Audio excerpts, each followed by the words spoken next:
নমস্কার বন্ধুরা, কৃষ্ণকথা চ্যানেলটিতে তোমাদের স্বাগত। বন্ধুরা, তোমরা রাত্রে ঘুমোতে যাওয়ার আগে আর সকালে ঘুম থেকে উঠে অবশ্যই ভগবান শ্রীকৃষ্ণের বাণী শোনো, এতে তোমার জীবন বদলে যাবে। চলো আর কোনো দেরি না করে সেই পবিত্র বাণী শুনি। শ্রীমদ্ ভগবদ্ গীতাকে নিয়ে বলা হয়েছে, একাং শাস্ত্রম দিবাকিপুত্র গীতাম, অর্থাৎ একমাত্র সেই শাস্ত্র যার গায়ন স্বয়ং ভগবান শ্রীকৃষ্ণের মুখনিসৃত বাণী থেকে হয়েছে, তাই শ্রীমদ্ ভগবদ্ গীতা। যখন মহাভারতের যুদ্ধক্ষেত্র কুরুক্ষেত্রে অর্জুন অস্ত্র তুলে নিতে দ্বিধাদ্রস্ত হয়ে পড়েছিলেন, তখন ভগবান শ্রীকৃষ্ণ নিজ মুখে যে শাস্ত্রের গীত গেয়েছিলেন, সেই মহাদিব্য উপদেশই শ্রীমদ্ ভগবদ্ গীতা নামে পরিচিত। এর মাহাত্ম্য অপার, অপরিমেয়। এর প্রকৃত মাহাত্ম্য কেউই পুরোপুরি বর্ণনা করতে পারে না।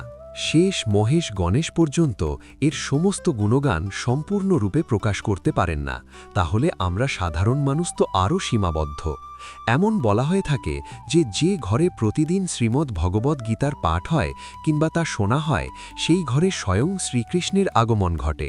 এই গীতাকে পৃথিবীর প্রতিটি মানুষের পড়া ও বোঝা একান্ত প্রয়োজনীয়, যাতে তারা জীবনের সুখ, শান্তি ও সফলতা লাভ করতে পারে। শ্রীমদ্ ভগবদ্ গীতায় মোট 18টি অধ্যায় রয়েছে এবং এই 18টি অধ্যায়ে মোট 700টি শ্লোক রয়েছে। এই কারণেই আমরা আজ শ্রীমদ্ ভগবদ্ গীতার ঐশ্বরিক জ্ঞান থেকে অনুপ্রাণিত হয়ে 151টি গুরুত্বপূর্ণ ভাবনার কথা জানব, যেগুলো আমরা খুব সহজ ও সরল ভাষায় তোমাদের বোঝাতে চেষ্টা করব। আর আমাদের পূর্ণ বিশ্বাস, প্রতিদিন এই ভাবনাগুলি শ্রবণ করলে তোমার জীবনের বর্তমান এবং ভবিষ্যতের সমস্ত সমস্যা থেকে মুক্তিলাভ সম্ভব হবে। চলো শ্রীমদ্ ভগবদ্ গীতার সেই সবচেয়ে শক্তিশালী 151টি ভাবনার দিকে এগিয়ে চলি এবং সেগুলিকে আমাদের জীবনে গ্রহণ করার চেষ্টা করি। শ্রীমদ্ ভগবদ্ গীতার প্রথম ও সর্বাধিক গুরুত্বপূর্ণ উপদেশ হল কর্মই সর্বোচ্চ ধর্ম। ভগবান শ্রীকৃষ্ণ গীতায় অর্জুনকে উপদেশ দিয়ে বলেন, মানুষ জন্ম নিয়েছে কেবল কর্ম করার জন্য, আর কর্ম ছাড়া কেউ কখনো থাকতে পারে না। মানুষকে ফলের চিন্তা না করে কেবলমাত্র নিজের কর্তব্য পালনে মনোনিবেশ করা উচিত। সবসময় সৎকর্ম করা উচিত, কারণ কর্ম সেই ফসল যা মানুষকে যেভাবেই হোক কেটে নিতে হবে। যেমন কর্ম হবে, ঠিক তেমনি তার ফলও হবে। কর্মের হিসেব খুব সহজ, ভালো করো, ভালো ফল পাবে, খারাপ করো, খারাপ ফল পাবে। মানুষ যে রূপে ঈশ্বরকে স্মরণ করে, ঈশ্বরও তাকে সেই রূপেই দর্শন দেন। নিজের শক্তিকে দুশ্চিন্তায় ব্যয় না করে সমস্যার সমাধান খুঁজতে ব্যবহার করাটাই বুদ্ধিমানের কাজ। অসৎ জিনিস দেখা আর শোনা থেকেই আসলে অসততার শুরু হয়। যে মানুষ এই মূল্যবান মানব জীবন পেয়েও ঈশ্বরের নাম কীর্তন করে না, সে দুর্বুদ্ধি মানুষ। যিনি মোক্ষের সিঁড়ি পেয়েও সেটাই চড়ার চেষ্টা করে না। ভগবান শ্রীকৃষ্ণ বলেন, হে মানব, যদি তুমি এই সংসারের সকল দুঃখ থেকে মুক্তি চাও, তবে আমার ভক্তি করো। যে আমার ভক্তি করে না, সে এই জীবনেও নয়, মৃত্যুর পরেও শান্তি পায় না। যারা অসৎকর্মে লিপ্ত অধম প্রকৃতির, যাদের বুদ্ধি মায়ায় আচ্ছন্ন, তারা কখনোই আমার পূজা করে না বা আমাকে পাওয়ার চেষ্টা করে না। নিজেকে ভগবানের প্রতি সম্পূর্ণরূপে সমর্পণ করো, এটাই সবচেয়ে বড় আশ্রয়। যে কেউ এই আশ্রয়কে চিনে নিতে পারে, সে সব রকমের ভয়, চিন্তা ও দুঃখ থেকে মুক্ত হয়। ভগবানের উপর বিশ্বাস রাখো সেই শিশুর মতো, যাকে যদি কেউ বাতাসে ছুঁড়ে দেয় তবুও সে হাসে, ভয় পায় না, কারণ সে জানে কেউ তাকে পড়তে দেবে না। ভগবান শ্রীকৃষ্ণ বলেন, তুই মন ছোট করিস না, যেখানে তোর নিজেরই মুখ ফিরিয়ে নেবে সেখানে আমি তোর পাশে থাকব। জীবনে কখনো কারো সঙ্গে নিজের তুলনা করিস না, তুই যেমন আছিস তেমনটাই শ্রেষ্ঠ। প্রেরণার সবচেয়ে বড় উৎস হল তোর নিজের ভাবনা, তাই সবসময় ভালো ভাব, বড় ভাব, আর নিজেকে জয় করার জন্য নিজেকেই অনুপ্রাণিত কর। যে দুঃখ ভোগ করে সে ভবিষ্যতে সুখী হতে পারে, কিন্তু যে দুঃখ দেয় সে কখনো সুখী হতে পারে না। তাই নিজের মধ্যে করুণা রাখিস, ক্রোধ নয়, কারণ ফুল তো মেঘের বৃষ্টি নিয়ে খেলে, তার গর্জন নিয়ে নয়। মানুষ যতই মিষ্টি কথা বলুক, যদি সে মিথ্যা হয় তাহলে সে একদিন তোর জন্য বিষ হয়ে উঠবে। আর একজন সত্যবাদী যতই তোর কাছে কঠোর মনে হোক, সে একদিন তোর জীবনের ঔষধ হয়ে উঠবে। ভগবান শ্রীকৃষ্ণ বলেন, মন শান্ত রাখার চেয়ে বড় সম্পদ এই দুনিয়ায় আর কিছু নেই। যে ব্যক্তি নিজের মন শান্ত রাখতে শিখে গেছে, তার চেয়ে ধনী কেউ হতে পারে না। সময় কখনো মানুষের তৈরি পথে চলে না, মানুষকে সময়ের দেখানো পথে চলতে হয়। একেই বলে নিয়তি। জীবন তখনই কঠিন লাগে যখন আমরা নিজের পরিবর্তনের বদলে পরিস্থিতি বদলাতে চাই। সত্য কখনো দাবি করে না যে সে সত্য, কিন্তু মিথ্যে সর্বদা দাবি করে যে শুধুমাত্র সেই সত্য। ভগবান শ্রীকৃষ্ণ বলেন, যেমন আলো অন্ধকারে দীপ্তি দেয়, তেমনি সত্য নিজ আলোয় জ্বলে। তাই মানুষের সর্বদা সত্যের পথেই চলা উচিত। ভগবান বলেন, হে অর্জুন, কি হারিয়ে গেছে যে তুই কাঁদছিস? কি এনেছিলিস যা তুই হারিয়ে ফেলেছিস? তুই কি সৃষ্টি করেছিলিস যা নষ্ট হয়ে গেছে? যা পেয়েছিস এখান থেকেই পেয়েছিস, যা দিয়েছিস এখানেই দিয়েছিস। যা আজ তোর তা কাল অন্য কারো হয়ে যাবে, কারণ পরিবর্তনই এই জগতের নিয়ম। সময়ের সাথে সাথেই জগতের সব কিছু বদলায়, সব কিছুই পরিবর্তনের নিয়ম মেনেই চলে। এই দেহ তোর নয়, তুই এই দেহের মালিক নস। এই শরীর 5টি মৌলিক উপাদান দিয়ে তৈরি: অগ্নি, জল, বায়ু, মাটি আর আকাশ। একদিন এই শরীর সেই পঞ্চতত্ত্বেই বিলীন হয়ে যাবে। এই দুনিয়ায় ভাগ্যের চেয়ে আর সময়ের আগে কিছুই কারোর কপালে জোটে না, আর কোনো দিন জুটবেও না। জীবনে নিজের বাক্য সংযম রাখা খুব জরুরি, কারণ কথার দ্বারা দেওয়া আঘাত কখনোই সহজে সারে না। কৃষ্ণ বলেন, ধর্মের জন্য যুদ্ধ করতে শেখো, অধর্মের কাল হয়ে উঠতে শেখো, আর আপনজনের জন্য ত্যাগ করতে শেখো। সত্য সবসময় জলের উপর তেলের বিন্দুর মতো। যতই মিথ্যের জল ঢালা হোক না কেন, তা সবসময় উপরে ভেসে থাকে। স্বজন মানুষের উচিত সদা উত্তম আচরণ করা, কারণ সাধারণ মানুষ তাদের পথচিহ্ন অনুসরণ করেই নিজের পথ খোঁজে। যদি কারোর ভালো করতে না পারো, তাহলে খারাপও করো না, কারণ এই দুনিয়া দুর্বল হতে পারে, কিন্তু যিনি এই দুনিয়া তৈরি করেছেন তিনি নন। যে ব্যক্তি শ্রীমদ্ ভগবদ্ গীতা পড়ে এবং সেই অনুযায়ী জীবন পরিচালনা করে, তার সমস্ত পাপের প্রভাব মুছে যায়। জীবনে আমরা কতটা সঠিক আর কতটা ভুল, এ কথা কেবল দুইজন জানে। এক তো সেই পরমাত্মা, আর দুই আমাদের নিজ অন্তরাত্মা। মৃত্যু একটি অটল সত্য, যা কখনোই পরিবর্তন করা যায় না। এই জগৎ সৃষ্টির আদিকাল থেকেই জন্ম মৃত্যুর চক্র চলে আসছে।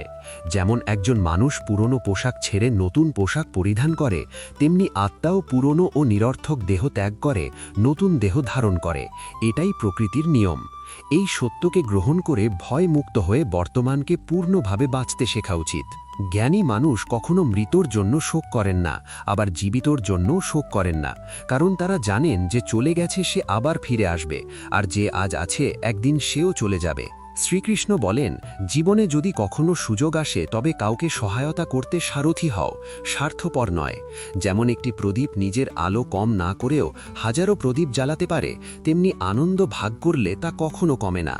যার হৃদয় ধর্মে পরিপূর্ণ, সে ধর্মের উপদেশ দেয়, আর যে অধর্মে ডুবে থাকে তার উপদেশও অধর্মের হয়। মানুষ দুঃখী হয় এই কারণে নয় যে সে ঈশ্বরে বিশ্বাস করে না, বরং সে ঈশ্বরের কথা শোনে না বলেই দুঃখ পায়। সময় হলে সকল কিছুই মানুষকে প্রাপ্ত হয়, কিন্তু সময়ের আগে কিছু পেতে চাওয়াই দুঃখের মূল কারণ। ক্রোধ হলো সেই দরজা যা মানুষকে নরকের পথে নিয়ে যায়। ক্রোধ মানুষের চিত্তকে অশান্ত করে তোলে এবং সেই অস্থিরতায় সে নিজেকেই ক্ষতিগ্রস্ত করে ফেলে। শ্রীকৃষ্ণ বলেন, যতই রাগ আসুক না কেন, ক্রোধ থেকে বিরত থাকা উচিত। নিজের মনে শান্ত থাকার চেষ্টা করতে হবে। এই জগতে কেউই নিজে থেকে মহান নয়, তার কর্মই তাকে মহান করে তোলে। সঠিক কর্ম মানে এমন ফল নয় যা সবসময় শুভ হয়, বরং সঠিক কর্ম সেই যার উদ্দেশ্য কখনো অশুভ নয়। মানুষ সবসময় নিজের ভাগ্যকে দোষারোপ করে, অথচ সে জানেই যে ভাগ্যের চেয়েও শ্রেষ্ঠ তার কর্ম, যা সে নিজে হাতে গড়ে নিতে পারে। আজ যা তোমার আছে তা কাল কারো ছিল, আর পরশু আবার কারো হবে। তুমি এসেছিলে খালি হাতে, আবার ফিরে যাবে খালি হাতে। অতীতের জন্য দুঃখ করে লাভ কি? বর্তমানের জন্য অহংকার করে কি হবে? ভবিষ্যতের জন্য মোহ রেখেই বা কি হবে? বুদ্ধিমান ব্যক্তিকে ক্রোধ ও লোভ পরিত্যাগ করতে হয়, কারণ এগুলো আত্মার পতন ঘটায়। মানুষ হৃদয় থেকে যা দান করতে পারে তা হাত দিয়ে কখনো সম্ভব নয়, আর যে কিছু না বলেও যা বলে দিতে পারে তা কখনো শব্দ দিয়ে বলা যায় না। সংযম, সদাচার, স্নেহ এবং সেবা, এই গুণগুলো সত্য সঙ্গ ছাড়া আসে না। ঈশ্বরের প্রতি প্রার্থনা মানুষকে পরিস্থিতি বা ভাগ্য বদলাবে কিনা সেটা নিশ্চিত নয়, কিন্তু সেই প্রার্থনা মানুষকে অন্তর থেকে বদলায়, তার চরিত্রে পরিবর্তন আনে। যে সমস্ত মানুষ বলে যে তাদের সময় নেই, প্রকৃতপক্ষে তাদের ঘনিষ্ঠ সম্পর্কের তালিকায় তোমার নামটাই নেই। কথা এতটাই মধুর হওয়া উচিত যাতে যদি কোনোদিন তা ফিরিয়ে নিতে হয় তবু কখনো তেতো না লাগে। নিজের মধ্যে সামান্য আত্মসম্মান থাকা প্রয়োজন, না হলে মানুষ তোমাকে সেখানেও দমন করার চেষ্টা করবে যেখানে তোমার অধিকার থাকা উচিত। যতক্ষণ না তুমি নিজেকে হার মানাও, ততক্ষণ দুনিয়ার কোনো শক্তি তোমায় হারাতে পারে না। নীরবতা হলো সবচেয়ে বড় জবাব।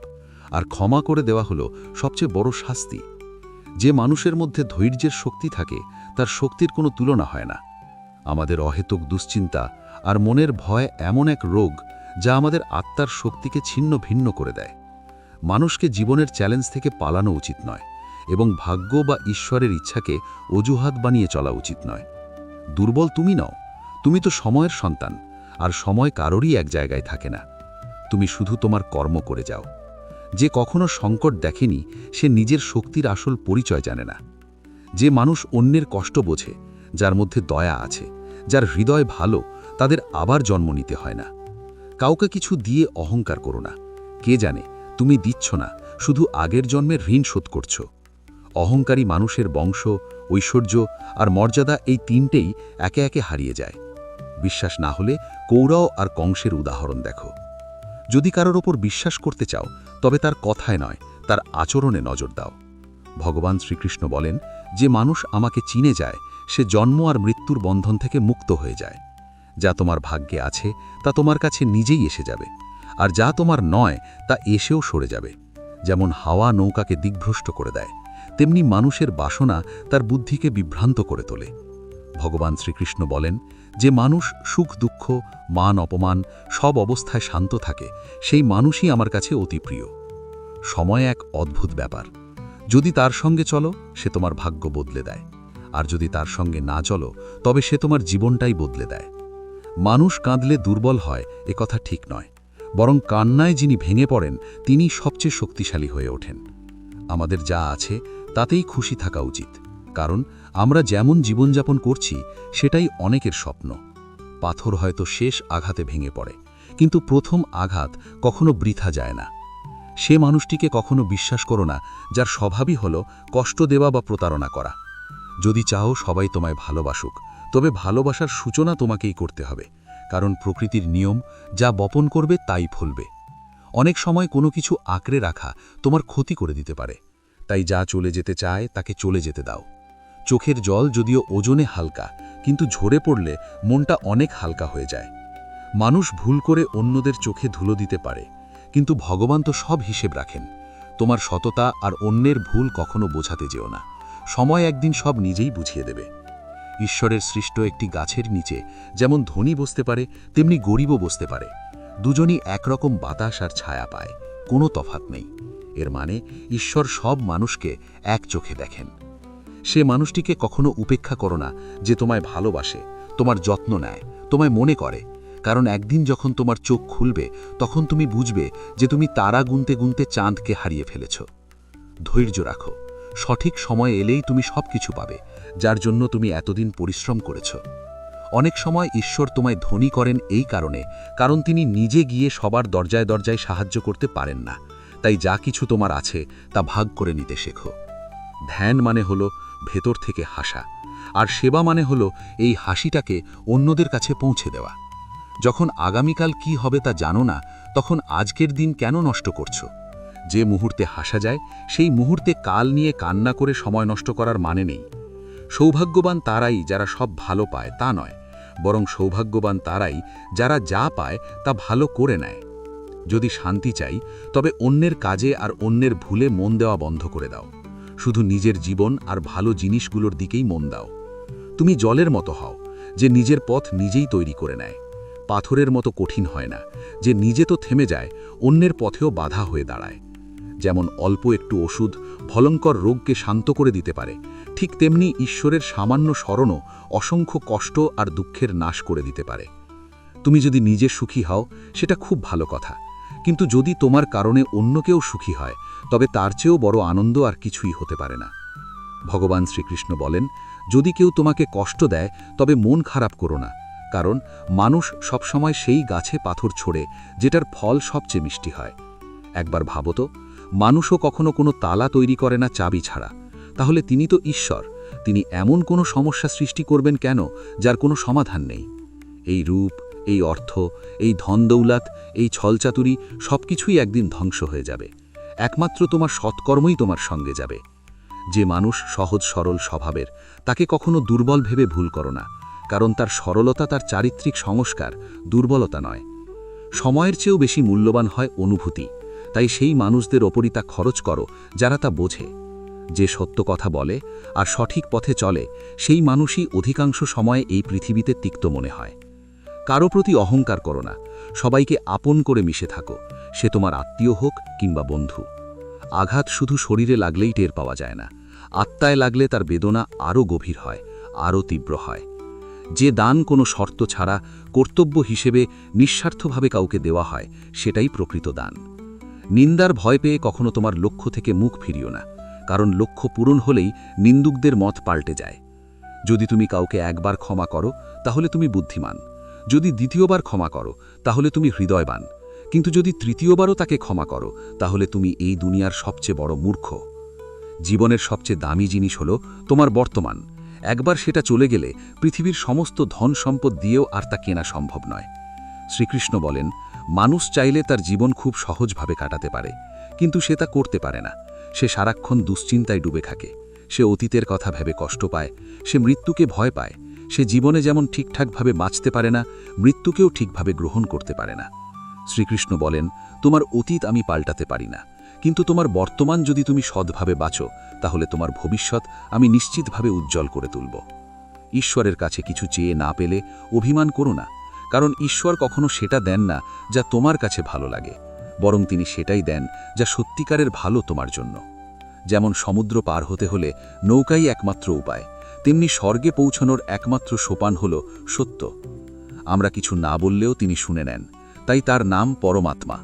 আর তিনি কিছু না বললেও যদি আমরা অনুভব করতে পারি সেটাই শ্রদ্ধা। কান বলেন, আমি এই পৃথিবীর মাটির কোমল গন্ধ, আমি আগুনের তাপ, আমি সব জীবের প্রাণ, আর সন্ন্যাসীদের আত্মসংযমও আমি। ভগবান শ্রীকৃষ্ণ বলেন, যে ব্যক্তি মৃত্যুর সময় আমায় স্মরণ করে শরীর ত্যাগ করে সে আমার চিরন্তন ধামে পৌঁছায়। হে মানব, যদি তুমি সংসারের সব দুঃখ থেকে মুক্তি পেতে চাও তবে আমার ভক্তি করো। যে আমার ভক্তি করে না সে জীবনেও শান্তি পায় না, না মৃত্যুর পর। ভগবান বলেন, যে ব্যক্তি গীতার এই গূঢ় জ্ঞানকে ভক্তদের মাঝে পৌঁছে দেয়, তাদের মধ্যে প্রচার করে, সে আমার অত্যন্ত প্রিয় হয়। যেমন এই জ্ঞানের মাধ্যম আমরা হয়েছি, তেমনি তুমিও মাধ্যম হও। এই অমূল্য জ্ঞানকে যতটা সম্ভব বেশি মানুষের কাছে পৌঁছে দাও এবং ভগবান শ্রীকৃষ্ণের প্রিয় ভক্ত হয়ে ওঠো। বন্ধুরা, যদি ভগবান শ্রীকৃষ্ণের এই বাণী তোমার ভালো লেগে থাকে তবে কৃষ্ণ কথা চ্যানেলটি সাবস্ক্রাইব করুন এবং মন্তব্যে জয় শ্রী রাধাকৃষ্ণ লিখতেই হবে।